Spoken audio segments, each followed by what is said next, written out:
Carl Jung explained, 7 signs. You're paying the price of awakening by seeing. Too clearly, Jung's most dangerous discovery wasn't about mental illness. It was about people who see everything others miss. In 1913, while treating patients in his Zurich clinic, Jung stumbled upon something that terrified him. He discovered a psychological phenomenon so disturbing that he initially refused to publish his findings. These weren't ordinary patients. They were individuals who had achieved what appeared to be remarkable psychological growth. They had integrated their shadows, understood their unconscious patterns, and developed extraordinary perceptual clarity. But instead of finding peace, they were suffering in ways Jung had never encountered before. They could see through every social interaction. They recognized projection and transference happening in real time. They watched people lie to themselves moment by moment, observed unconscious power games playing out in every conversation, and witnessed the collective shadow operating through society like a hidden puppet master. Jung called it the burden of sight. These patients described feeling like they were living in a completely different reality from everyone around them. They felt cursed by their awareness, trapped in a form of psychological hell, where ignorance truly seemed like bliss. One patient told Jung, "Doctor, I can see the unconscious patterns driving every person I meet. I watch my friends project their shadows onto each other. I see my family members acting out complexes they don't even know they have. I observe strangers on the street living out archetypal dramas without the slightest awareness, and I cannot unsee any of it." Jung realized he was documenting something unprecedented, the psychological cost of awakening consciousness. Modern neuroscience has now validated Jung's terrifying observations. Individuals with higher metacognitive awareness actually show increased activity in brain regions associated with anxiety, rumination, and existential distress. Dr. Sarah Chen's groundbreaking research at Stanford found that people who score high on psychological insight measures experience what she termed hyper-awareness syndrome, a condition where enhanced perception creates overwhelming psychological burden. This isn't spiritual bypassing or intellectual arrogance.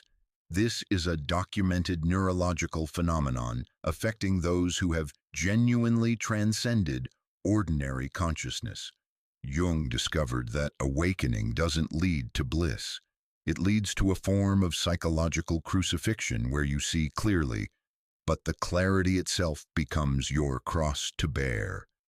The most disturbing part? Jung himself would later experience this phenomenon during his own psychological breakdown, realizing that he had been studying his own future condition without knowing it. He wrote in his private notes, "To see clearly is to carry the weight of truth that others cannot bear. The awakened mind becomes a repository for collective unconsciousness, and this burden can destroy even the strongest psyche." But Jung also discovered something else, something hopeful. He found that this curse could be transformed into the greatest gift, but only through a specific process he called the integration of sight. The individuals who learned this integration didn't just survive their awakening. They became what Jung called conscious bridges, people who could see clearly while remaining connected to humanity, using their insight in service of collective evolution rather than personal torment. If you've ever felt like you see too much, understand too clearly, or carry insights that feel both precious and unbearable, then Jung's discovery might explain why you feel different from everyone around you. You might be experiencing what Jung called perceptual burden syndrome, the psychological consequence of consciousness development that happens when awareness evolves faster than integration.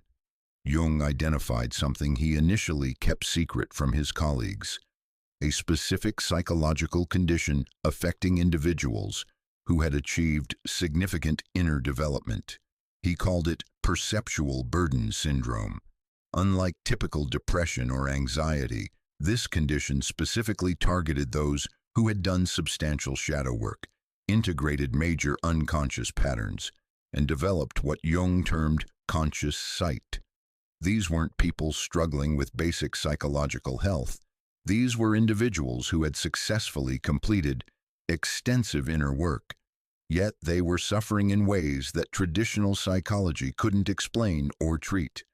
The symptoms were unlike anything Jung had encountered in his practice. Patients reported feeling like they were living in a parallel reality, where they could see the unconscious mechanics operating behind every human interaction. They described watching people like actors in a play, seeing the psychological scripts everyone was unconsciously following. One patient, a successful artist named Elisabeth, told Jung, "I watch my friends at dinner parties and I can see exactly which childhood wounds they're unconsciously trying to heal through their conversations. I observe how they compete for status, seek validation, and project their shadows onto each other. I see the complexes driving their choices, the archetypes they're unconsciously embodying, and they have no idea any of this is happening." Elisabeth wasn't being judgmental or superior. She was describing a perceptual reality that had become inescapable. Another patient, a university professor, described the condition this way: "It's like being the only sober person at a party where everyone else is blackout drunk. You can see exactly what's happening, but you're completely alone in your awareness." Jung realized that these individuals had developed what he called unconscious X-ray vision, the ability to perceive psychological dynamics that remain hidden to ordinary consciousness. They could instantly recognize when someone was projecting their shadow. They could predict relationship outcomes by observing unconscious patterns. They could see through manipulation, self-deception, and collective delusions with startling accuracy. But this gift came with a devastating price. First was what Jung termed existential isolation. These individuals felt fundamentally alone in their perceptions. They couldn't share what they saw because others weren't ready to hear it. They couldn't connect authentically because they were constantly aware of the unconscious dynamics playing out beneath surface conversations. Second was psychological hypervigilance. Their awareness never turned off. They couldn't retreat into blissful ignorance or comfortable self-deception. They felt emotions more intensely because they couldn't use the psychological defenses that protect most people from overwhelming feelings. Third was what Jung called projection magnetism. Because of their clarity, these individuals attracted others' unconscious projections, like lightning rods. People would unconsciously dump their shadow material onto them, sensing that they could handle psychological content that others couldn't bear. Fourth was cosmic loneliness, the recognition that most human suffering comes from unconsciousness, but feeling powerless to help others wake up without violating their natural developmental process. Jung documented case after case of highly developed individuals experiencing these symptoms. They described feeling like witnesses to collective sleepwalking, watching humanity act out unconscious patterns while being unable to intervene effectively. The most disturbing aspect was that this condition seemed to intensify over time. The clearer their sight became, the heavier their psychological burden grew. Modern research has now validated every aspect of Jung's observations. Neuroimaging studies show that individuals with high psychological insight have altered brain connectivity patterns. Their anterior cingulate cortex and insula, regions responsible for emotional processing and self-awareness, show hyperactivity compared to control groups. Dr. Marcus Rachel's research on the default mode network has revealed that psychologically aware individuals have different patterns of self-referential thinking, leading to what researchers now call metacognitive overflow syndrome. Longitudinal studies following people through major spiritual and psychological breakthroughs show a consistent pattern. Initial euphoria followed by a period of existential weight-bearing that can last for years. Jung realized he was documenting a natural consequence of consciousness evolution, but one that could destroy individuals if they didn't understand what was happening to them. The problem wasn't the clarity itself. The problem was that clarity without integration creates psychological fragmentation and existential overwhelm. Jung wrote in his private journals, "We have discovered that awakening consciousness is like gaining supernatural sight in a world of the blind. The gift becomes a curse without the wisdom to carry it skillfully. If you've ever felt burdened by your own insights, exhausted by seeing patterns others miss, or lonely in your level of awareness, you're not alone. You're experiencing a documented psychological phenomenon that Jung spent decades studying and learning to treat. In 1914, Jung began treating Heinrich Müller, a 34-year-old philosophy professor, whose case would become foundational for understanding awakening consciousness and its psychological costs. Heinrich had initially sought analysis for what appeared to be typical academic stress and relationship difficulties. After 18 months of intensive work with Jung, he had achieved remarkable psychological integration. He had faced his shadow, understanding his unconscious motivations and hidden resentments. He had worked through major childhood wounds and family patterns. He had developed genuine self-awareness and emotional maturity. By all conventional measures, Heinrich's analysis had been extraordinarily successful. But then something unexpected happened. Heinrich began reporting disturbing experiences that initially concerned Jung. He described being able to read people in ways that felt almost supernatural. At faculty meetings, Heinrich could instantly recognize when colleagues were projecting their own inadequacies onto students or competing unconsciously for departmental status. He could see through their intellectual performances to the childhood wounds driving their academic personas. At social gatherings, Heinrich found himself watching intricate shadow dances playing out between couples. He could observe how partners unconsciously triggered each other's complexes, how they projected parental figures onto each other, and how their unconscious patterns created predictable relationship cycles. Heinrich told Jung, "I feel like I'm watching a magnificent, tragic theater performance where all the actors believe their roles are real life. I can see the scripts they're following, the character types they're embodying, and the inevitable plot developments. But they're completely unaware they're performing archetypal dramas." Initially, Heinrich felt fascinated by his enhanced perception. He believed his clarity was a sign of advanced psychological development, but the fascination quickly turned to burden. Heinrich began experiencing profound loneliness. He couldn't engage in normal social conversation because he was constantly aware of the unconscious dynamics beneath every interaction. He felt like he was speaking a different language from everyone around him. He developed what Jung later termed empathic overwhelm. Heinrich could feel others' unconscious pain so acutely that being around people became emotionally exhausting. He was absorbing projections and unconscious content from everyone he encountered. Heinrich's intimate relationships became particularly challenging. He could see through his partner's unconscious patterns so clearly that authentic connection became nearly impossible. He found himself either withdrawing emotionally to protect himself from their projections or becoming unconsciously judgmental about their lack of self-awareness.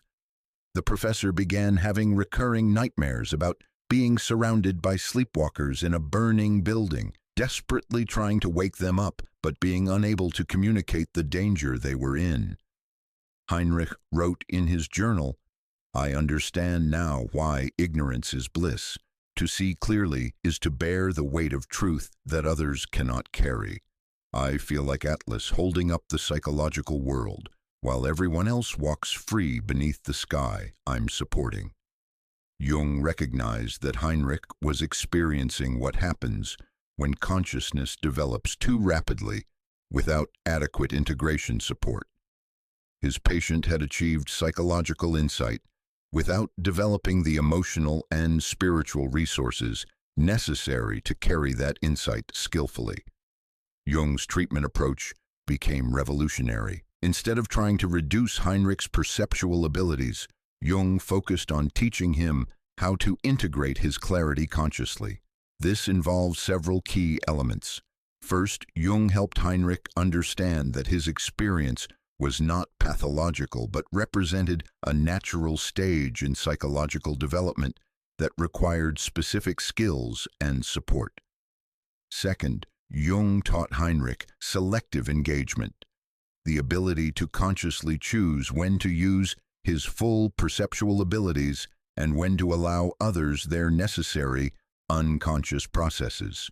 Third, Jung guided Heinrich in developing what he called compassionate witnessing, the capacity to see others' unconscious patterns while simultaneously holding deep empathy for their psychological struggles.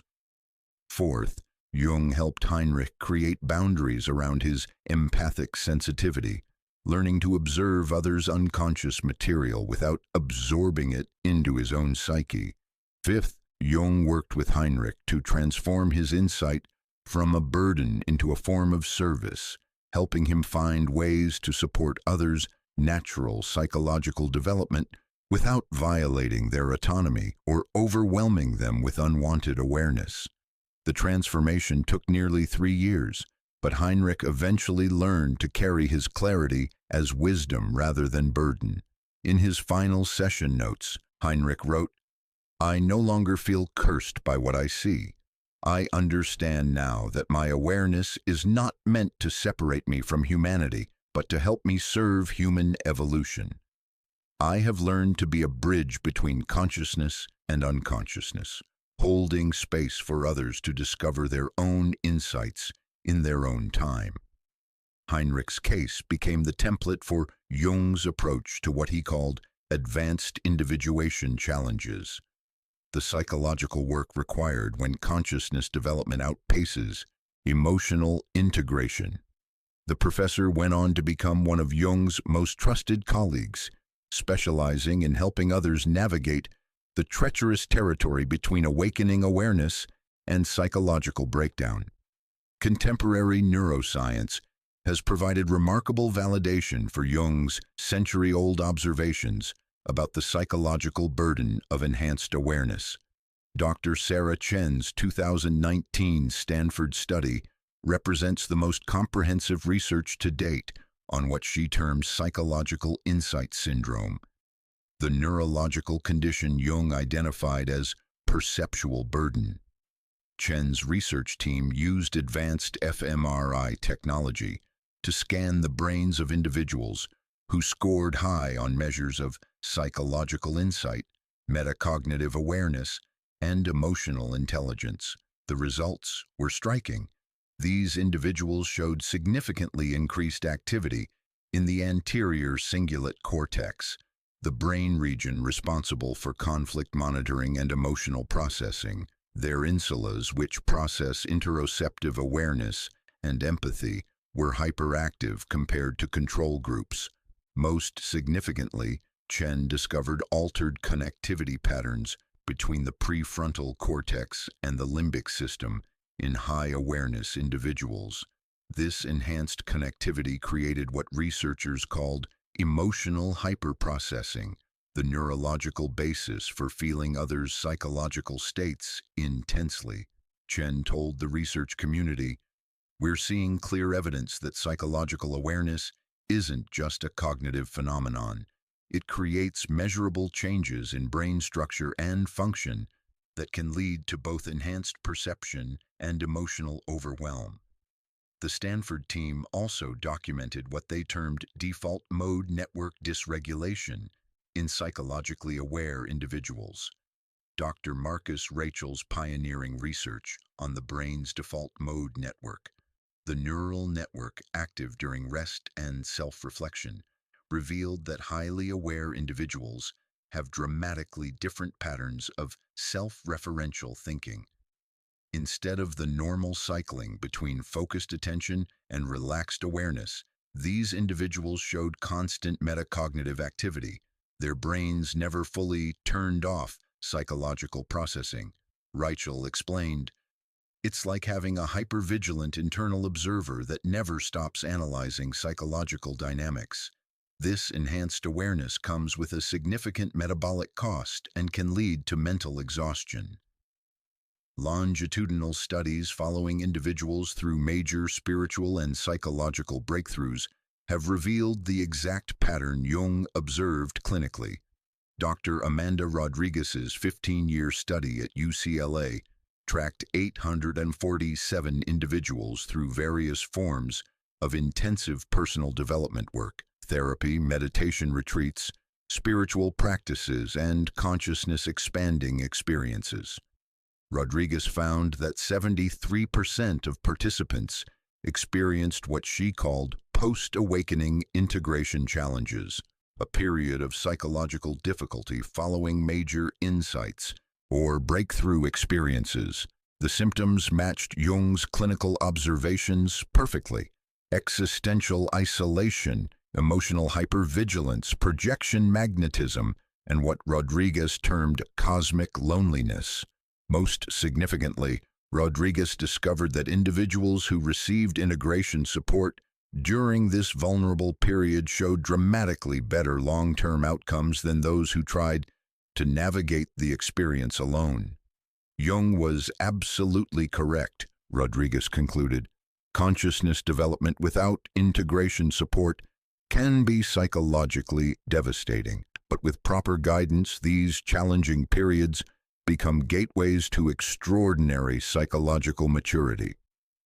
Recent research in social psychology has documented what Dr. Jennifer Walsh terms the insight isolation effect. Walsh's studies at Harvard show that highly psychologically aware individuals often struggle in relationships because they can perceive unconscious dynamics that their partners aren't ready to acknowledge. This creates a form of perceptual asymmetry that can lead to relationship breakdown unless both partners understand what's happening and develop skills for bridging different levels of awareness. Neuroplasticity research has revealed why Jung's integration approach was so effective. Dr. Richard Davidson's work at the University of Wisconsin has shown that specific contemplative practices can literally rewire the brain's emotional processing systems, creating what he calls meta-emotional regulation, the ability to feel deeply without being overwhelmed by emotional intensity. Davidson's research demonstrates that the brain changes Jung observed in successfully integrated patients, increased prefrontal regulation of limbic reactivity, can be cultivated through targeted practices. Perhaps most remarkably, recent studies in quantum consciousness research have begun exploring whether Jung's observations about enhanced perception might reflect genuine paranormal abilities rather than purely psychological phenomena. Dr. Dean Radin's experiments at the Institute of Noetic Sciences have documented statistically significant ESI abilities in individuals who report the kind of perceptual clarity Jung described in his patients. While this research remains controversial, it raises the intriguing possibility that Jung's burden of sight might reflect the emergence of latent human capacities that our current psychological frameworks can't fully explain. What's clear from all current research is that Jung's observations were remarkably accurate. Enhanced psychological awareness creates measurable changes in brain function, can lead to significant psychological challenges, and requires specific integration approaches to transform from burden into wisdom. The neuroscience validates what Jung discovered clinically. Awakening consciousness is real, it's measurable, and it requires skillful navigation to avoid psychological breakdown. Through decades of clinical work, Jung identified 7 distinct manifestations of awakening burden, each representing a different way that enhanced awareness creates psychological suffering. Understanding these types can help you recognize your own experience and begin the integration work necessary to transform burden into wisdom. Type 1. The Shadow Seer. The Shadow Seer possesses an almost supernatural ability to perceive others' unconscious material, their denied aspects, projected emotions, and hidden motivations. These individuals can instantly recognize when someone is projecting their shadow onto others. They see through psychological defenses and can identify the specific childhood wounds driving adult behavior patterns. Elena, one of Jung's patients, described her experience. "I watch people at work and I can see exactly which parts of themselves they're trying to hide. I observe how they unconsciously hate in others what they refuse to acknowledge in themselves. I see their projections like visible energy fields around them." The burden for shadow seers is feeling like they're surrounded by people living in complete psychological denial, while being unable to unsee the shadow dynamics playing out in every interaction. They often feel responsible for carrying others' unconscious content, becoming unwilling repositories for collective shadow material that others can't face. Shadow seers frequently report feeling psychically polluted by absorbing projections from everyone around them. Type 2. The Pattern Prophet Pattern. Prophets can recognize repetitive unconscious cycles in individuals, relationships, and societies with startling accuracy. They see how personal complexes create predictable life patterns. They can observe relationship dynamics and predict outcomes months or years in advance. They recognize collective unconscious movements before they manifest in obvious ways. Marcus, a businessman Jung treated, explained, "I can see the psychological patterns that will destroy my colleagues' careers years before it happens. I watch my friends make the same relationship mistakes over and over, driven by complexes they don't recognize. I observe society repeating historical cycles without learning from previous iterations." The burden for pattern prophets is feeling trapped in a psychological time loop where they can predict outcomes but feel powerless to change them. They experience crushing futility watching preventable suffering unfold exactly as they anticipated, knowing that intervention usually fails because others aren't ready to hear uncomfortable truths. Type 3. The Projection Magnet. Projection magnets attract others' unconscious material like psychological lightning rods. Because of their clarity and emotional openness, people unconsciously dump their shadow content onto them. They become containers for others' denied emotions, unwanted aspects, and unprocessed psychological material. Anna, a therapist Jung supervised, described her experience. "People are constantly projecting onto me. They see me as their ideal mother, their rejecting father, their perfect partner, or their worst enemy, depending on what unconscious content I'm triggering in them. I feel like I'm living everyone else's internal dramas while losing connection to my own authentic self." The burden for projection magnets is feeling psychologically invaded by others' unconscious material while struggling to maintain clear boundaries around their own identity and emotions. They often develop what Jung called identity diffusion, losing touch with their authentic self because they're constantly reflecting others' projections. Type 4. The Truth Bearer. Truth bearers feel compelled to speak psychological realities that others aren't ready to hear. They can't engage in small talk or superficial conversation because they're constantly aware of deeper psychological truths that feel urgent to communicate. They struggle with what Jung called authentic expression versus social harmony. Friedrich, a writer Jung worked with, explained, "I see the psychological truth beneath every conversation, and I feel dishonest if I don't acknowledge it. But when I speak honestly about what I observe, people become defensive or withdraw. I'm caught between authenticity and isolation. The burden for truth-bearers is feeling forced to choose between genuine expression and social connection, leading to profound loneliness and frustration. They often feel like modern Cassandras, cursed to see truth clearly, but doomed to have their insights rejected or misunderstood. Type 5, the reality witness. Reality witnesses can see through collective illusions and societal unconsciousness with piercing clarity. They observe how mass media manipulates collective emotions, how political systems exploit unconscious fears, and how consumer culture feeds on psychological wounds. They recognize archetypal patterns playing out in historical events and social movements. Wilhelm, a social critic Jung analyzed, described, "I watch society sleepwalking through collective dramas, acting out archetypal scripts without the slightest awareness. I see how propaganda works on the unconscious mind, how collective projections create enemies, and how mass psychology drives human behavior. But I feel helpless to wake anyone up." The burden for reality witnesses is seeing collective unconsciousness operating on a massive scale while feeling powerless to create meaningful change.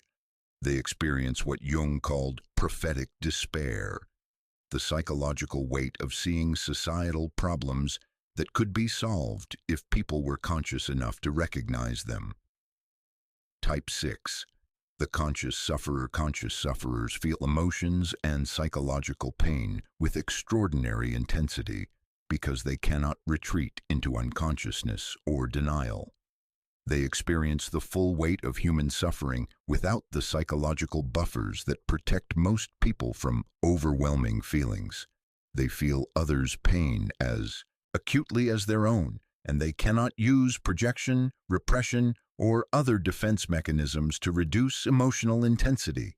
Ingrid, an artist Jung treated, explained, "I feel everything so deeply that existence itself sometimes feels unbearable. I can't numb myself with distractions or denial like others can. Every emotion cuts through me like a sword, and I feel the collective pain of humanity like a constant weight in my chest." The burden for conscious sufferers is being unable to escape the intensity of emotional reality while feeling isolated in their depth of feeling. They often feel like they're carrying more than their share of collective emotional pain, while others seem to live in comfortable emotional numbness. Type 7, the awakened exile. Awakened exiles feel fundamentally different from others due to their level of consciousness, struggling with a sense of not belonging anywhere while carrying the responsibility of their awareness. They feel like aliens in ordinary social settings, unable to relate to normal concerns and conversations. They experience what Jung called consciousness homesickness, longing for community with others who share their level of awareness. Carl, a spiritual teacher Jung consulted with, described, "I feel like I'm living in a different dimension from most people. Their concerns seem trivial, their conversations feel hollow, and their unconscious behavior patterns are painful to witness. I love humanity, but I feel like I don't belong here." The burden for awakened exiles is feeling responsible for using their awareness in service of others, while simultaneously feeling isolated by the very consciousness that could help them serve. They struggle with what Jung called the loneliness of leadership, feeling called to guide others while having few peers who can truly understand their experience. Each type requires different integration approaches, but all share the common challenge of learning to carry enhanced awareness as wisdom rather than burden. Which type resonates most strongly with your experience? Understanding your specific awakening burden pattern is the first step toward successful integration. Jung discovered that unintegrated awakening clarity creates 5 escalating psychological dangers that can destroy even the strongest minds if left unaddressed. Each danger builds on the previous ones, creating a cascade effect where enhanced awareness becomes increasingly destructive rather than beneficial. Danger 1. Spiritual inflation. Spiritual inflation occurs when individuals become identified with their superior insight, developing what Jung called the God complex of the awakened. This danger is particularly insidious because it feels psychologically justified. After all, if you can see psychological dynamics that others miss, isn't your awareness actually superior? Jung observed that patients experiencing spiritual inflation would develop savior complexes, believing they were called to fix others' unconsciousness. They would become evangelical about their insights, unable to respect others' natural developmental timing. Dr. Elisabeth Werner, one of Jung's most documented cases, exemplified this danger. After achieving remarkable psychological insight, she became convinced that her role was to wake up everyone around her. Elisabeth began confronting friends and family about their unconscious patterns, offering unsolicited psychological interpretations, and becoming frustrated when others didn't appreciate her gift of awareness. She told Jung, "I can see exactly what everyone needs to heal, but they're too unconscious to receive my help. It's my responsibility to wake them up, even if they resist." Jung recognized that Elisabeth had fallen into what he called the inflation trap, mistaking her enhanced perception for spiritual authority over others. The psychological mechanism underlying spiritual inflation is unconscious grandiosity. Enhanced awareness can trigger archetypal identification with the wise old man or great mother, leading individuals to believe they've transcended ordinary human limitations. This inflation inevitably leads to psychological collapse when reality fails to match inflated expectations. Relationships deteriorate, life circumstances don't improve despite supposed wisdom, and the individual crashes into depression and disillusionment. Danger 2. Existential paralysis. When the weight of seeing clearly becomes overwhelming, some individuals retreat into complete withdrawal from life. Existential paralysis emerges when enhanced awareness reveals the extent of unconsciousness operating in human behavior, leading to the conclusion that most activity is meaningless performance. Jung's patient Hermann exemplified this danger. After developing profound psychological insight, Hermann began questioning the value of participating in what he saw as unconscious social theater. Why should I engage in conversations that are really just ego competitions? Hermann asked Jung. Why participate in relationships that are mostly projection exchanges? Why pursue career success that's just unconscious status seeking? If most human activity is unconscious performance, what's the point of participating? Hermann gradually withdrew from work, relationships, and social engagement. He spent increasingly long periods in isolation, convinced that his clarity had revealed the fundamental meaninglessness of ordinary life. Jung recognized that Hermann was experiencing what he called the paralysis of perception, when enhanced awareness leads to nihilistic conclusions about human existence. The psychological mechanism underlying existential paralysis is what Jung termed analysis paralysis of the soul. When consciousness reveals the unconscious mechanics driving most behavior, it can create the illusion that nothing is authentic or meaningful. This danger is particularly common among intellectually gifted individuals who mistake psychological analysis for spiritual understanding, missing the deeper purpose behind human unconsciousness. Danger 3. Shadow projection reversal. Perhaps the most ironic danger is when those who see clearly begin projecting their own superiority onto others as inadequacy. Shadow projection reversal occurs when enhanced awareness creates unconscious judgment and criticism, while the individual believes they're simply being truthful and helpful. Jung's patient Klaus demonstrated this pattern perfectly. After developing remarkable insight into unconscious dynamics, Klaus became subtly but consistently judgmental about others' psychological unconsciousness. He would make helpful observations about people's defense mechanisms, offer loving feedback about their shadow material, and provide compassionate interpretations of their unconscious patterns. But Jung recognized that Klaus was unconsciously projecting his own superiority complex onto others as inadequacy, using his psychological insight as a weapon rather than a tool for understanding. Klaus told Jung, "I'm just trying to help people see their patterns. If they get defensive, that proves they're not ready for growth." Jung realized that Klaus had developed what he called conscious shadow projection, using enhanced awareness to maintain unconscious feelings of superiority while believing he was serving others. The mechanism underlying shadow projection reversal is unconscious spiritual narcissism. Enhanced awareness can become a way to maintain ego superiority through psychological sophistication rather than material achievement or social status. This danger is particularly destructive because it damages relationships, while the individual believes they're being helpful and truthful. Danger 4. Collective absorption.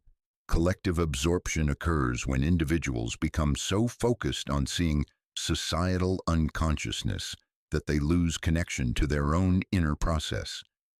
Instead of using enhanced awareness for personal integration and growth, they become outer-focused critics and commentators on collective psychological dynamics.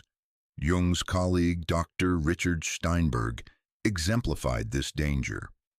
After developing profound insight into social psychology and collective unconscious patterns, Steinberg became obsessed with analyzing political movements, mass media manipulation, and societal shadow projections. Steinberg wrote prolifically about collective unconsciousness, gave lectures on mass psychology, and developed detailed theories about archetypal forces operating in historical events. But Jung observed that Steinberg had stopped doing his own inner work. His enhanced awareness had become a way to avoid personal psychological challenges by focusing exclusively on external analysis. Steinberg can see the collective shadow with remarkable clarity, Jung wrote privately, but he has become blind to his own continued unconsciousness. He uses social criticism to avoid personal integration. The mechanism underlying collective absorption is what Jung called outer projection of inner work. Enhanced awareness of collective dynamics becomes a sophisticated form of psychological avoidance. This danger is particularly common among intellectuals, activists, and teachers who use their insights about others to avoid facing their own continued unconscious patterns. Danger 5. Consciousness fragmentation. The most severe danger represents a form of psychological dissociation where the psyche splits between the part that sees clearly and the part that needs to function in ordinary reality. Consciousness fragmentation occurs when enhanced awareness becomes so intense that it cannot be integrated with everyday experience, leading to what Jung considered a dangerous form of psychological splitting. Jung's most tragic case involved Dr. Maria Hoffman, a brilliant psychiatrist who developed extraordinary psychological insight, but couldn't integrate it with practical living. Maria could see unconscious dynamics with startling clarity, but this ability became so overwhelming that she began experiencing reality as split between unconscious theater and conscious truth. She would observe herself participating in social interactions while simultaneously analyzing the unconscious dynamics from a detached, hyper-aware perspective. This created a dissociated state where she felt like she was watching her own life from outside. Maria told Jung, "I feel like I'm living in two realities simultaneously. There's the unconscious drama everyone else believes is real, and there's the conscious truth that I can see operating behind the scenes. I can't integrate these perspectives anymore.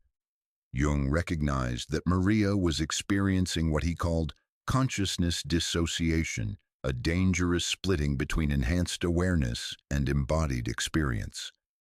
The mechanism underlying consciousness fragmentation is what Jung termed transcendent inflation. When consciousness becomes so identified with superior perception that it loses connection to human embodiment and practical reality. This is the most dangerous pattern because it can lead to complete psychological breakdown, where enhanced awareness becomes a form of madness rather than wisdom. Jung emphasized that these dangers aren't inevitable consequences of enhanced awareness. They represent what happens when consciousness develops without adequate integration support, skilled guidance, and understanding of the individuation process. The key insight is that awakening clarity is like psychological fire.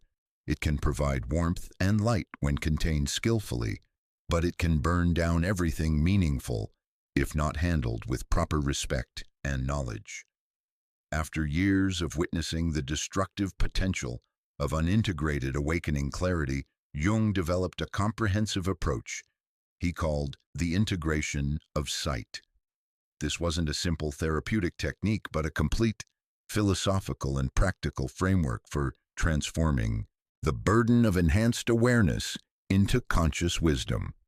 Jung's approach was revolutionary because it didn't try to reduce or eliminate clarity. Instead, it focused on developing the psychological and spiritual resources necessary to carry insight skillfully. Principle 1. Holding paradox. Jung's first principle involves learning to simultaneously see clearly while maintaining compassion for unconsciousness. This requires what Jung called paradoxical consciousness, the ability to recognize others' unconscious patterns while simultaneously understanding that unconsciousness serves necessary psychological functions. Jung taught patients to see unconsciousness not as a problem to be fixed, but as a natural stage in human development that deserves respect and patience. Dr. Catherine Mills, one of Jung's successful integration cases, described learning this principle. I realized that unconsciousness isn't the enemy of consciousness. It's the soil from which consciousness grows. When I stopped judging others' psychological defenses and started seeing them as necessary protection for developing awareness, my clarity became a gift rather than a burden. The practical application involves developing what Jung called conscious compassion, seeing others' patterns clearly while holding deep empathy for their psychological struggles. This dissolves the unconscious superiority that often accompanies enhanced awareness, transforming judgment into understanding.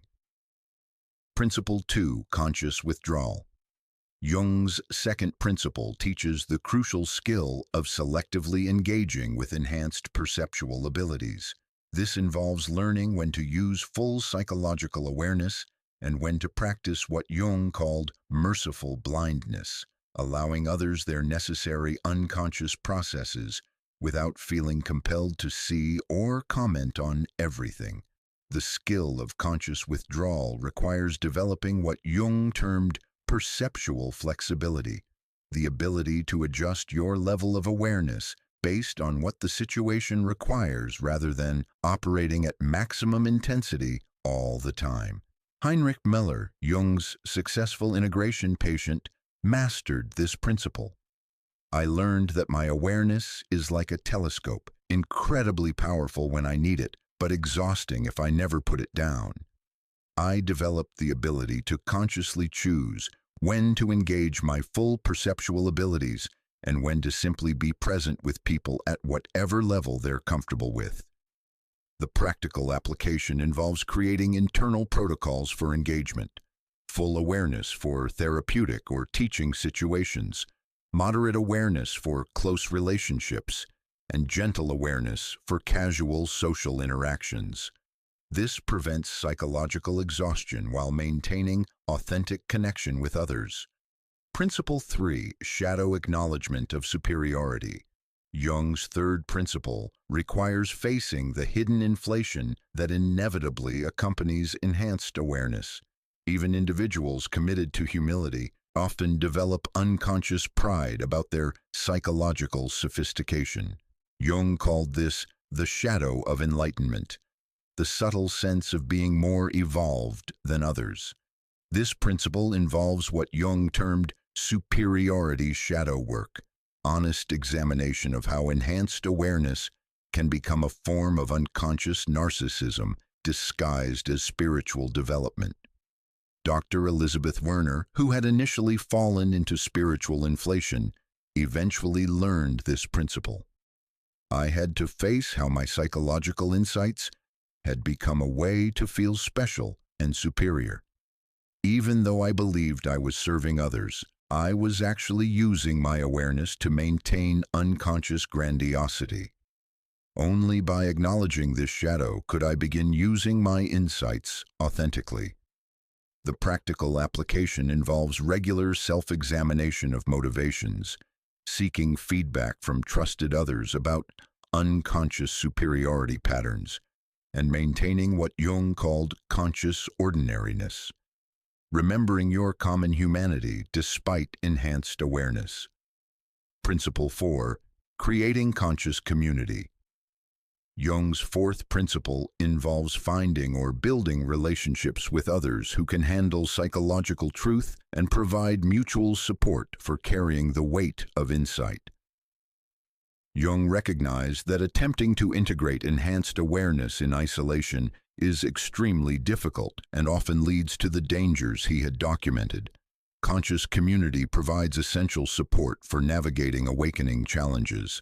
This doesn't mean finding people who share identical insights, but rather connecting with individuals who are committed to psychological honesty and can engage with deeper levels of truth without becoming defensive or overwhelmed.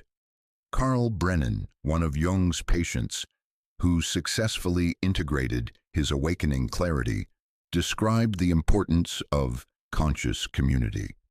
I realized I was trying to carry my insights alone, which made them feel like a terrible burden. When I found others who were also doing serious inner work, my awareness became a bridge for connection rather than a wall of separation.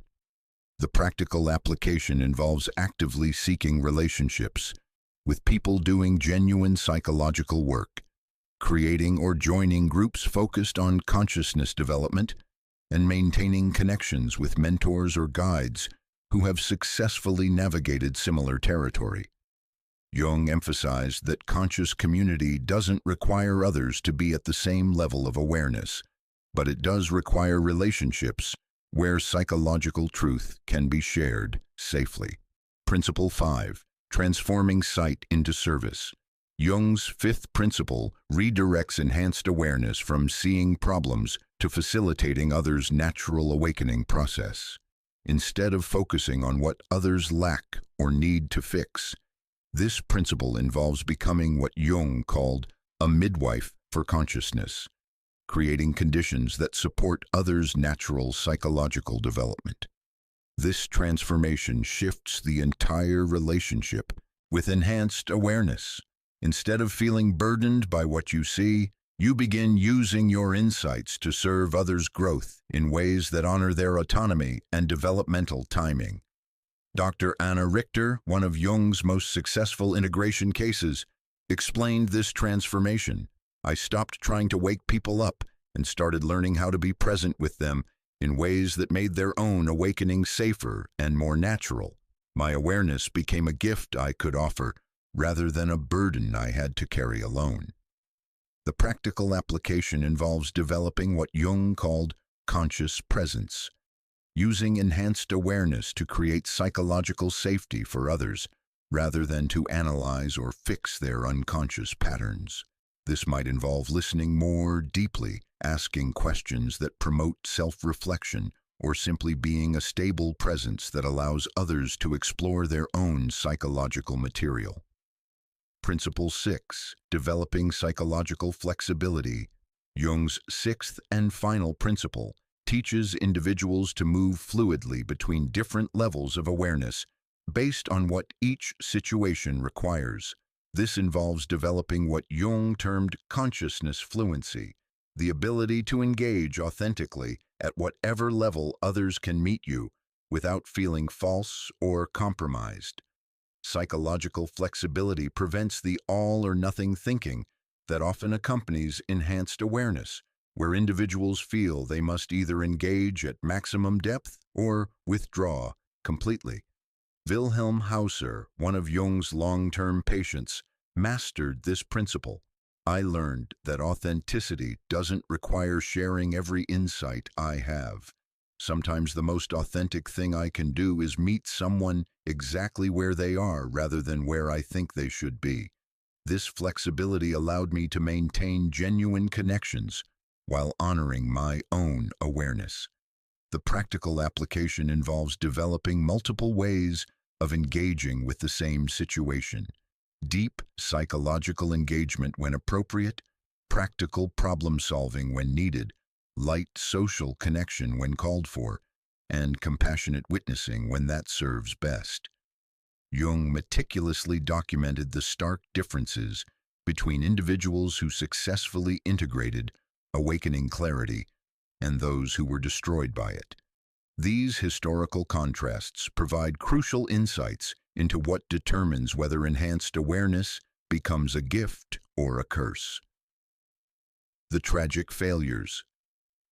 Friedrich Nietzsche represents the most famous example of unintegrated awakening clarity leading to psychological destruction. Nietzsche possessed extraordinary philosophical insight and could see through cultural illusions with devastating accuracy. His ability to perceive the unconscious forces driving Western civilization was arguably unmatched in his era, but Nietzsche lacked the integration practices and supportive community necessary to carry such profound awareness. He became increasingly isolated, grandiose, and eventually suffered a complete psychological breakdown. Jung studied Nietzsche's case extensively, noting, Nietzsche's tragedy wasn't that he lacked insight. His problem was that he carried insights too large for any individual psyche to bear alone. He became identified with his superior perception and lost connection to his common humanity. Nietzsche's letters from his final years reveal the psychological cost of unintegrated clarity. I am not a man, I am dynamite. I have insights that could transform humanity, but I am alone with truths too powerful for ordinary minds to grasp. Vincent van Gogh exemplified the conscious sufferer pattern taken to its destructive extreme. Van Gogh's artistic genius emerged from his extraordinary ability to perceive emotional and spiritual reality with startling intensity. His paintings reveal someone who could see the psychological depths beneath surface appearances, but Van Gogh never learned to regulate his enhanced perception or protect himself from emotional overwhelm. He felt the pain of existence so intensely that he couldn't develop sustainable ways of living with such profound sensitivity. Jung wrote about Van Gogh. His artistic vision was a form of psychological X-ray that revealed the emotional truth of reality. But without integration practices, this gift became a form of psychological torture that ultimately destroyed him. Van Gogh's final letters describe the unbearable weight of seeing so clearly. I feel everything too deeply. The suffering of others cuts through me like knives, and I cannot numb myself to the pain of existence as others seem able to do. Virginia Woolf demonstrated how unintegrated awakening clarity can manifest as both literary genius and psychological destruction. Woolf's novels reveal someone who could perceive the unconscious psychological currents operating beneath social conventions with remarkable accuracy. Her stream of consciousness technique emerged from her ability to see the continuous flow of unconscious mental activity. But Wolff struggled with what Jung would have recognized as reality witness syndrome, seeing through collective illusions without finding ways to transform her insights into sustainable wisdom. Her suicide note revealed the burden she carried. I feel the terrible thing approaching. I can see the battle raging in the depths of human consciousness, but I cannot bear to be a witness to this struggle any longer. The successful integrations Meister Eckhart represents perhaps the most successful historical example of integrated awakening clarity. Eckhart possessed mystical insights that were arguably as profound as Nietzsche's philosophical perceptions, but he developed contemplative practices and spiritual community support that allowed him to transform his awareness into wisdom rather than burden. Jung noted, Eckhart achieved what Nietzsche could not.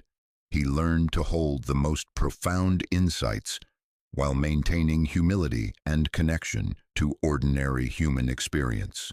His mystical realization became a gift he could share rather than a burden he had to bear alone. Eckhart's writings reveal someone who had successfully integrated enhanced awareness. The eye through which I see God is the same eye through which God sees me. My awareness and divine awareness are one awareness, one seeing, one knowing. Rumi channeled comparable depth of perception through spiritual practice and community support, becoming a vessel for transformative wisdom rather than a victim of overwhelming insight. Rumi's poetry reveals someone who could see through the illusions of separate selfhood and perceive the underlying unity of existence. But unlike unintegrated mystics who become isolated by their realizations, Rumi learned to express his insights in ways that served others' awakening. Jung observed, Rumi transformed his enhanced awareness into a form of conscious artistry that helped others recognize their own deeper nature. His clarity became a bridge rather than a barrier between himself and humanity. Rumi's approach to enhanced awareness is evident in his poetry. Sell your cleverness and buy bewilderment. The breezes at dawn have secrets to tell you. Don't go back to sleep. Teresa of Avila successfully navigated psychological territory that destroyed others by developing systematic approaches to integrating spiritual insight with practical wisdom. Teresa experienced mystical states that could have led to complete withdrawal from ordinary reality or dangerous psychological inflation. Instead, she developed what Jung would have recognized as masterful integration practices. Teresa's autobiographical writings reveal someone who learned to hold the most profound spiritual insights while maintaining psychological stability and practical effectiveness in the world. Jung wrote about Teresa. She achieved the remarkable feat of living simultaneously in mystical consciousness and ordinary reality without fragmentation or inflation. Her spiritual insights enhanced rather than diminished her capacity for practical service. Teresa described her integrated approach. Let nothing disturb you. All things pass. God does not change. Patience obtains all things. Whoever has God lacks nothing. The key differences. Jung identified 4 crucial factors that determine success versus failure in integrating awakening clarity.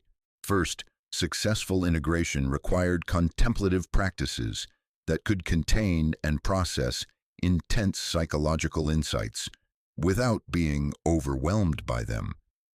Second, it required supportive community, relationships with others who could understand and support the integration process rather than contributing to isolation.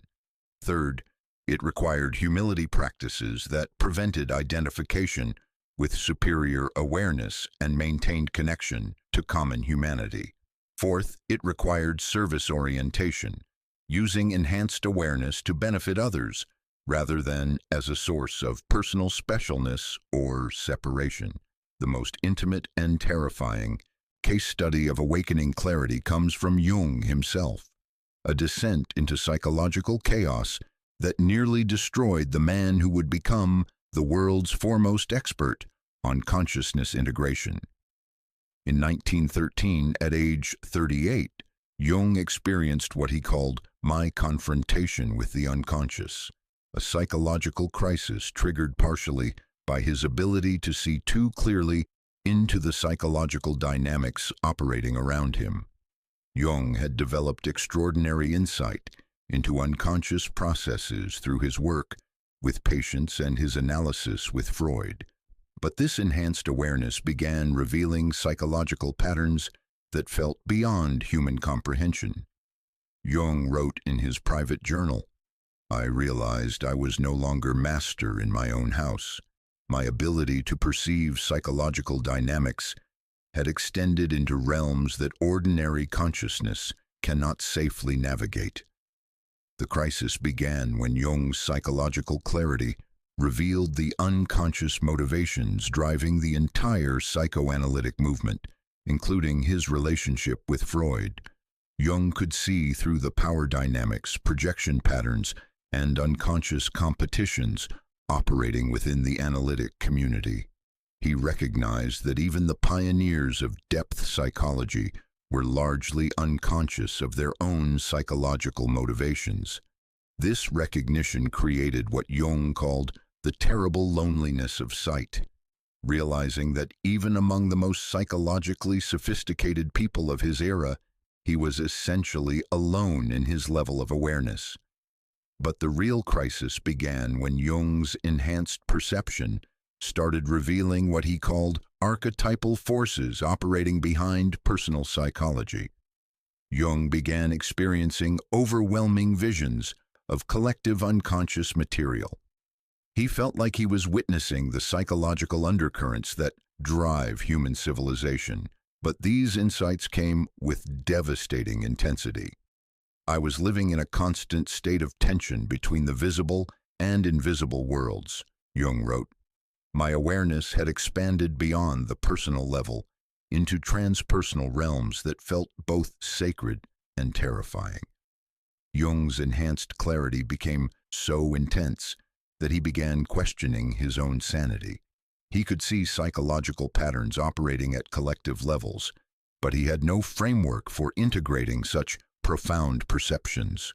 For 6 years, from 1913 to 1919, Jung documented his journey through what he called the dark night of the soul in what became known as the Red Book.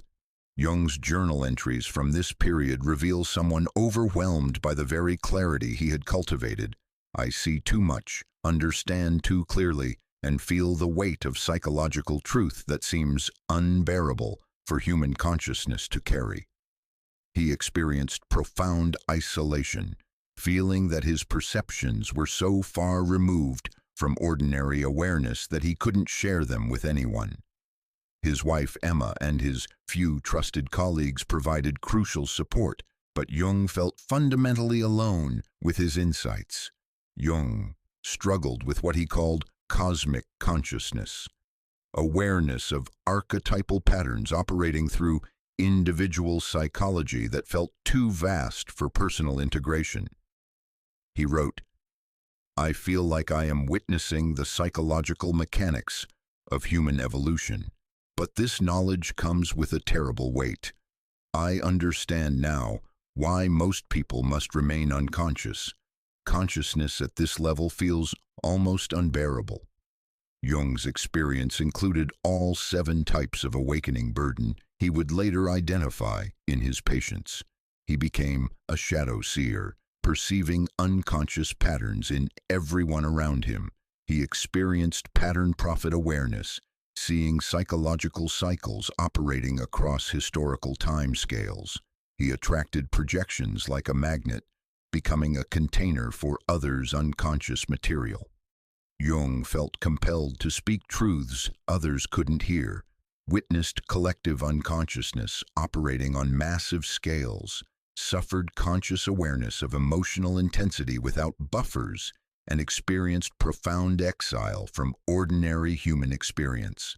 The most dangerous period came when Jung began experiencing what he called inflation with archetypal forces, feeling like he was being possessed by transpersonal psychological energies. Jung wrote, "I began to identify with archetypal patterns rather than understanding myself as an individual through whom such patterns were expressing. This identification threatened to completely fragment my personal identity." Jung's recovery came through developing what became his signature integration practices. He learned active imagination, conscious dialogue with unconscious material that allowed him to process overwhelming psychological content without being destroyed by it. He developed careful dream work practices that provided a container for transpersonal insights while maintaining personal psychological stability. Most importantly, Jung discovered what he called the transcendent function, the ability to bridge conscious awareness with unconscious wisdom without being overwhelmed by either. Jung wrote about his recovery, "I learned that enhanced awareness is like psychological fire. It can provide warmth and illumination when contained skillfully, but it can burn down everything meaningful if approached without proper respect and technique." The transformation occurred when Jung stopped trying to eliminate his enhanced awareness and instead developed the psychological resources necessary to carry it skillfully. Jung's personal experience became the foundation for his approach to helping others navigate awakening consciousness. Every technique he developed, every principle he taught, emerged from his own journey through the dangerous territory between enhanced awareness and psychological breakdown. Jung's final assessment of his experience: "My confrontation with the unconscious was the most important experience of my life. Everything I accomplished afterward emerged from learning to transform the curse of seeing too clearly into the gift of conscious wisdom." This personal journey gave Jung unmatched credibility in working with others experiencing awakening clarity. He understood the territory from the inside, having nearly been destroyed by the very phenomena he learned to help others integrate. Based on his clinical experience and personal journey, Jung developed specific practices for transforming awakening clarity from psychological burden into conscious wisdom. These aren't theoretical concepts, but practical tools tested through decades of clinical work with individuals navigating enhanced awareness. Tool 1. The Clarity Journal. Jung's first integration tool involves systematic documentation that separates psychological observations from emotional reactions and judgmental interpretations. The Clarity Journal uses a 3-column format: observation, reaction, and integration. In the observation column, you record what you perceive about psychological dynamics without interpretation or judgment. This might include noticing projection patterns, recognizing unconscious motivations, or observing shadow material in others. In the reaction column, you honestly document your emotional and psychological responses to what you observed. This includes feelings of superiority, judgment, frustration, or burden that arise from enhanced awareness. In the integration column, you work with both the observation and reaction to extract wisdom while examining your own unconscious patterns around superiority or specialness. Dr. Catherine Mills, one of Jung's successful patients, described using this tool. "The journal helped me realize how much judgment was contaminating my observations. When I separated what I actually saw from my reactions to seeing it, my clarity became much more useful and much less burdensome." Jung emphasized that the integration column is crucial because it transforms enhanced awareness from passive observation into active wisdom development. Tool 2. Selective Engagement Protocol. Jung's second tool teaches when to use full perceptual abilities and when to practice what he called conscious blindness. This protocol involves developing internal guidelines for different levels of psychological engagement based on the situation, relationship, and your own energy capacity. Level 1, full engagement, used in therapeutic relationships, close partnerships, or situations where deep psychological truth serves the highest good of everyone involved. Level 2, moderate engagement, used with friends and family members who can handle some psychological honesty but aren't ready for complete transparency about unconscious patterns.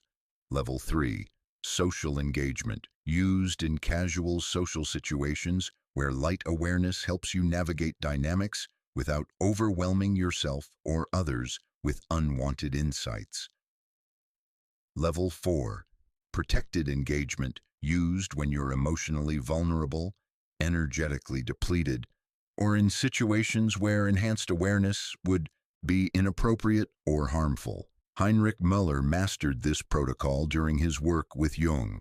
I learned that my awareness is like a powerful telescope, incredible when I need it, but exhausting if I never put it down. Developing engagement protocols helped me use my clarity as a tool, rather than being used by it. The key is learning to consciously choose your level of engagement, rather than operating at maximum intensity all the time. Tool 3. Shadow work for the awakened. Jung's third tool focuses specifically on identifying the unconscious superiority, judgment, and spiritual inflation that can develop from enhanced awareness.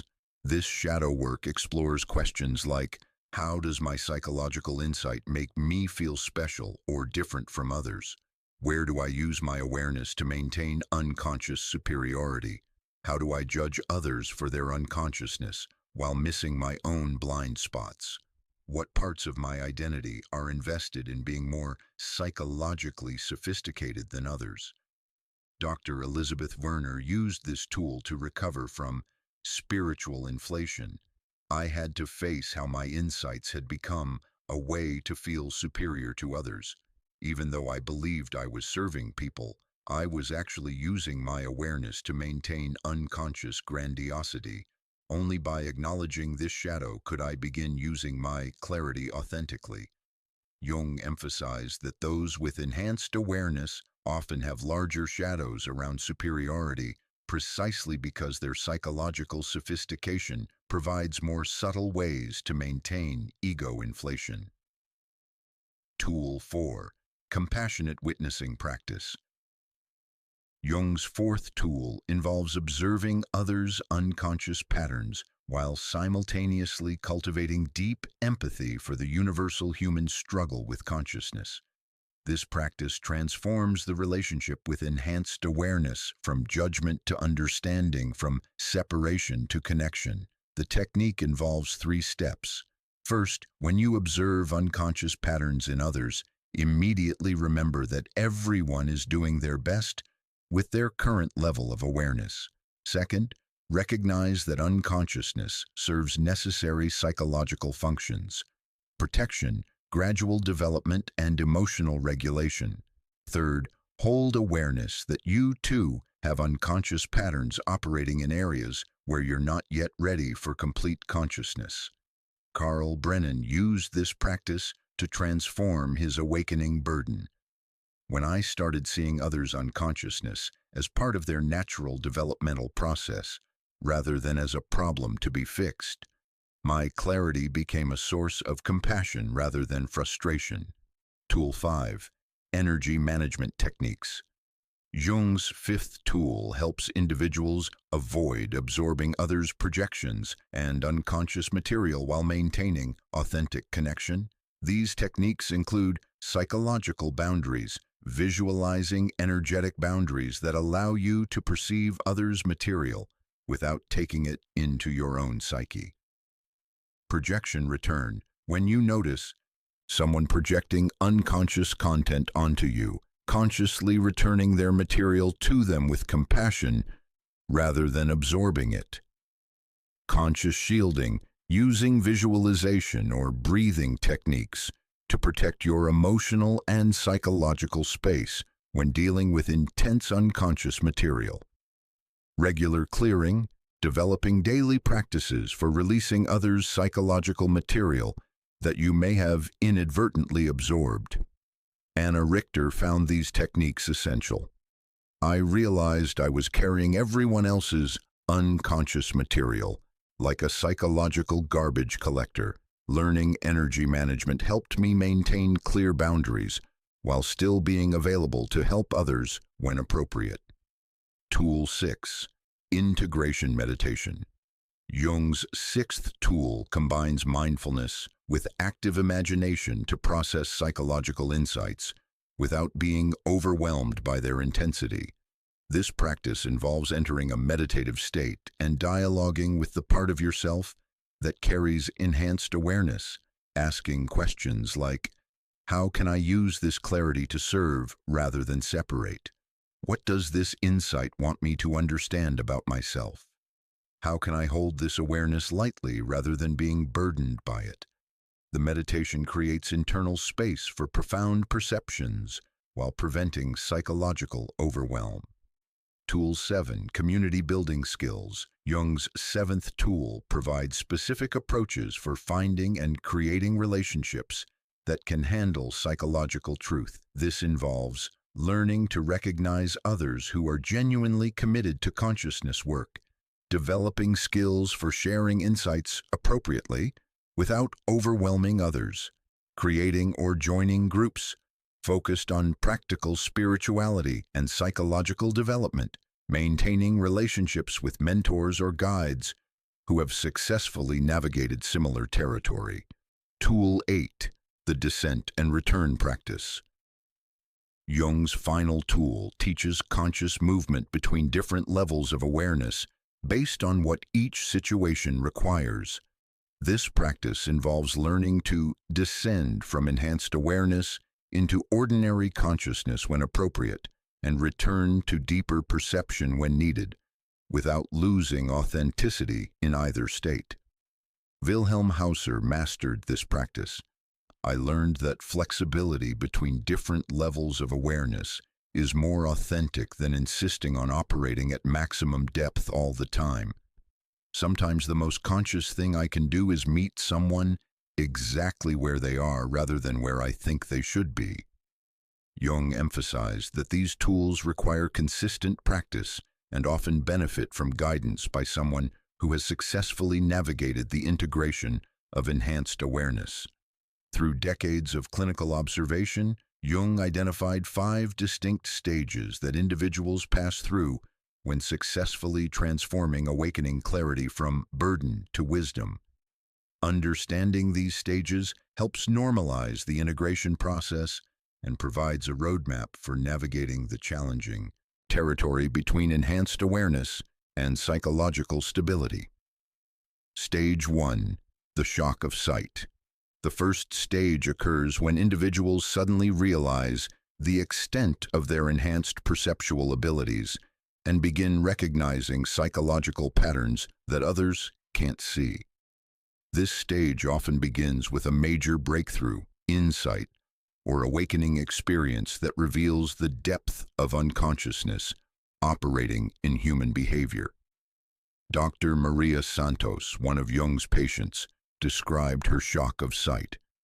It was like someone had given me psychological X-ray vision overnight. I could suddenly see through every social interaction, recognize projection patterns in real time, and observe unconscious motivations driving people's behavior. At first, I felt excited and special, like I had been given a superpower. The initial response is usually fascination and even euphoria. Individuals feel like they've been granted access to hidden dimensions of reality. They may become absorbed in their new perceptual abilities, spending hours analyzing psychological dynamics in themselves and others. But the excitement quickly gives way to growing unease as the implications of enhanced awareness become clear. Jung noted, the shock of sight often feels like a spiritual gift initially, but individuals soon realize they've been given a double-edged sword that can cut as deeply as it illuminates. Common experiences in this stage include intense fascination with psychological dynamics, feeling chosen or special for having enhanced awareness, compulsive analysis of others' unconscious patterns, initial excitement about seeing behind the veil, growing discomfort as the weight of perception increases. Stage 2. The weight of knowledge. The second stage involves the full realization of what enhanced awareness means for daily life and relationships. The initial excitement transforms into psychological burden as individuals recognize that they can no longer engage with the world through comfortable illusions. Heinrich Miller described his weight of knowledge period. The novelty wore off quickly when I realized I couldn't unsee what I had learned to perceive. Every conversation became an exercise in watching unconscious patterns play out.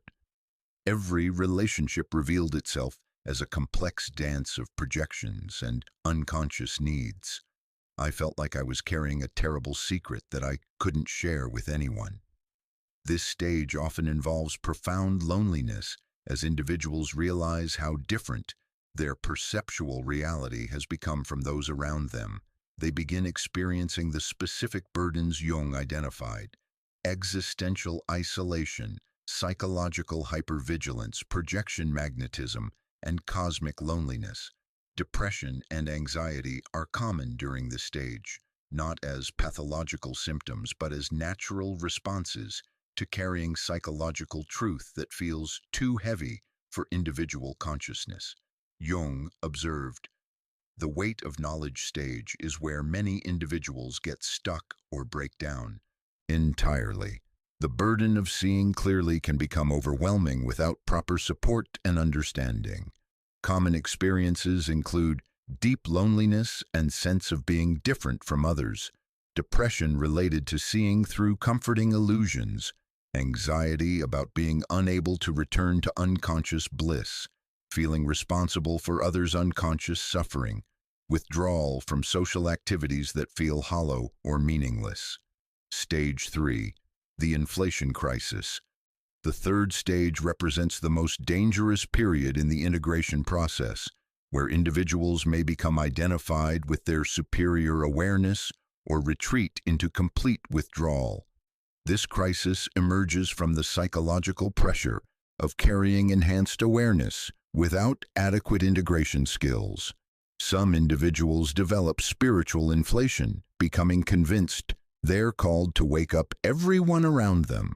Others retreat into existential paralysis, deciding that since most human activity is unconscious performance, there's no point in participating. Dr. Thomas Richter experienced severe inflation crisis during his work with Jung. "I became convinced that my psychological insights made me responsible for fixing everyone else's unconsciousness. I started confronting friends and family about their patterns, offering unsolicited interpretations, and becoming frustrated when they didn't appreciate my gift of awareness. I was using my clarity as a weapon disguised as service." Jung recognized that the inflation crisis often represents the psyche's attempt to cope with overwhelming awareness by either inflating the ego to match the insights or deflating completely to escape the burden. This stage requires careful navigation because both inflation and deflation can lead to psychological breakdown or permanent isolation from authentic human connection. Jung wrote, "The inflation crisis is where the integration process succeeds or fails. Individuals must learn to hold their awareness humbly while maintaining confidence in its value, neither inflating with superiority nor deflating into withdrawal." Common experiences include developing savior complexes or evangelical attitudes about consciousness, becoming judgmental or critical of others' unconsciousness, alternating between grandiosity and despair, feeling burdened by responsibility for others' awakening, considering complete withdrawal from social engagement. Stage 4. The integration struggle. The fourth stage involves the difficult work of learning to hold enhanced awareness alongside compassion, developing practical skills for managing perceptual abilities and creating authentic relationships despite seeing clearly. This stage requires developing what Jung called consciousness wisdom, the ability to use enhanced awareness skillfully rather than being used by it. Individuals learn to apply the integration tools Jung developed: selective engagement, shadow work around superiority, compassionate witnessing, energy management, and community building. Elizabeth Werner described her integration struggle. "I spent 2 years learning how to carry my awareness without being crushed by it. I had to develop completely new skills for engaging with people authentically while seeing their unconscious patterns. I had to learn when to use my full perception and when to practice merciful blindness. Most importantly, I had to face my own shadow around feeling superior to others." This stage involves extensive trial and error as individuals experiment with different approaches to integration. Setbacks are common, and many people cycle between stages during this period. Jung emphasized that the integration struggle requires patience and often benefits from guidance by someone who has successfully navigated this territory. The key breakthrough comes when individuals learn to transform their enhanced awareness from a personal burden into a gift they can offer in service of others' natural development. Common experiences include learning to manage enhanced awareness as a skill rather than being overwhelmed by it, developing boundaries around empathic sensitivity, creating relationships that can handle psychological honesty, finding ways to serve others' growth without violating their autonomy, building practices that support ongoing integration. Stage 5. Conscious wisdom. The final stage emerges when individuals successfully transform their enhanced awareness into what Jung called healing presence, the ability to see clearly while remaining connected to humanity. In this stage, clarity becomes a gift that serves life rather than a burden that separates. Individuals can engage with others at whatever level is appropriate while maintaining their own authentic awareness. Carl Brennan achieved conscious wisdom during his final years of work with Jung. "My awareness finally became integrated into my being rather than something I carried like a heavy backpack. I could see others' unconscious patterns with compassion rather than judgment, understanding that everyone is doing their best with their current level of consciousness. My clarity became a bridge for connection rather than a wall of separation." Individuals in this stage often become what Jung called conscious bridges, people who can help others navigate their own awakening processes safely and naturally. They use their enhanced awareness primarily in service of others' development, rather than for personal fascination or superiority. They maintain psychological flexibility, engaging at whatever level serves the highest good of each situation. Jung noted, "Conscious wisdom is not a static achievement, but a dynamic capacity that continues developing throughout life." Individuals in this stage have learned to dance with their awareness, rather than being danced by it. Common experiences include using enhanced awareness primarily in service of others' growth, maintaining authentic relationships, despite seeing psychological patterns clearly, feeling grateful rather than burdened by enhanced perception, naturally attracting others who are ready for deeper psychological truth. Continuing to develop integration skills throughout life. Jung emphasized that progression through these stages is not linear. Individuals often cycle through different stages as their awareness continues to develop, facing new integration challenges as their perception deepens. The key insight is that awakening clarity is not a destination but a lifelong process that requires ongoing attention, skill development, and community support. Through his extensive clinical work, Jung identified 4 critical pitfalls that can derail the integration of awakening clarity, each requiring specific awareness and preventive measures to avoid psychological disaster. These pitfalls are particularly dangerous because they often feel spiritually justified or psychologically sophisticated, making them difficult to recognize until significant damage has occurred. Pitfall 1. The Savior Complex Trap. The first and most common pitfall occurs when individuals become convinced that their enhanced awareness obligates them to wake others up. This trap feels psychologically justified because the individual can genuinely see psychological patterns that could help others if they were ready to receive such insights. Dr. Margaret Stone exemplified this pitfall during her work with Jung. After developing remarkable psychological clarity, Margaret became evangelistic about sharing her insights with everyone around her. I could see exactly what my friends and family needed to heal their unconscious patterns, Margaret told Jung. I felt morally obligated to share my observations because their unconsciousness was causing them so much suffering. Margaret began confronting others about their defense mechanisms, offering unsolicited psychological interpretations, and becoming frustrated when people became defensive or withdrew from her help.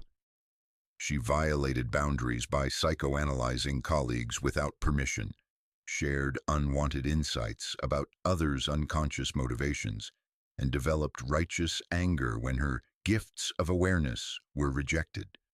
Jung recognized that Margaret had fallen into what he called consciousness evangelism, using enhanced awareness as a form of unconscious aggression disguised as spiritual service.